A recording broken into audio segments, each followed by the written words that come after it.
A great majority of entrepreneurs make the same mistake of unconsciously playing follow the leader when they go into business that most people make just living their daily lives. There's an unspoken, unmentioned, perhaps unthought about assumption that whatever people in great numbers are doing must be the right thing to do. Why?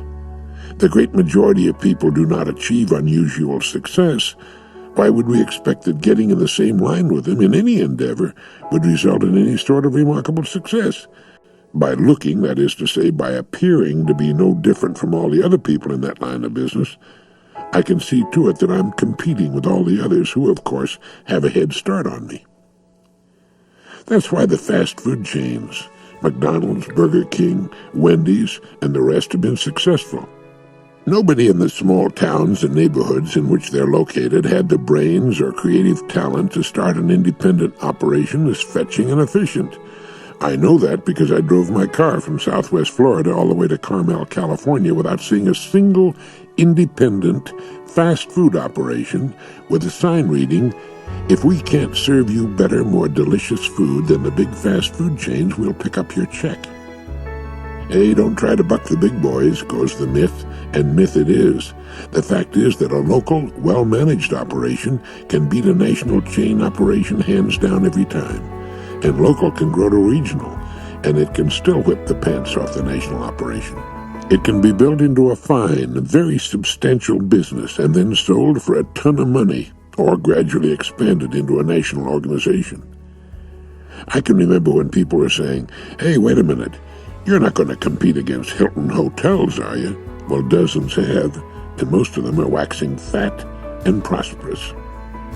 The point I'm making here is that you don't have to pioneer a brand new industry the way my partner Lloyd Conant and I did in electronic audio publishing, or the way our good friends Wallace Johnson and Kemmons Wilson did with Holiday Inns, bless their hearts. Do you remember what the so-called auto courts were like before Holiday Inns came along to clean up the act? If you weren't bitten by a poisonous snake, you'd come away with body lice or worse.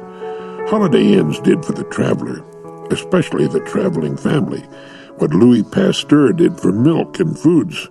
You don't have to pioneer a new industry if you don't want to, although there's fun and profit in that if you can stay the distance. Instead, you can go into an old, well-established business and just do it a bit better in a more interesting way. And that applies to any business.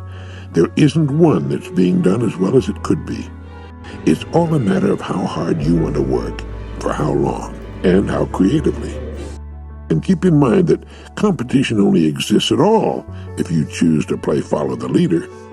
Rolls-Royce isn't in competition with anyone. Take a look at IBM and the rest of the top cats, people at the top of their lines of business. Nope, they're not concerned about competition. They're too busy creating. If you're a pace setter, you're not competing. You're leading. You're creating.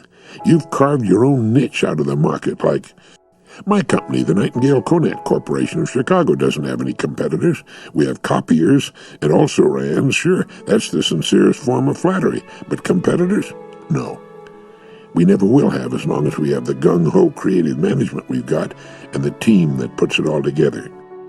We need to make our delicious visions real in our lives. That most of us downscale our visions into the easy-to-accomplish variety is a fact of life. Most of the time, we're not even aware that the process of getting a strong vision and then making it come true is an operation, and seldom give much thought, if any at all, to the fact that if the process will work for a piece of apple pie, maybe it'll work for anything.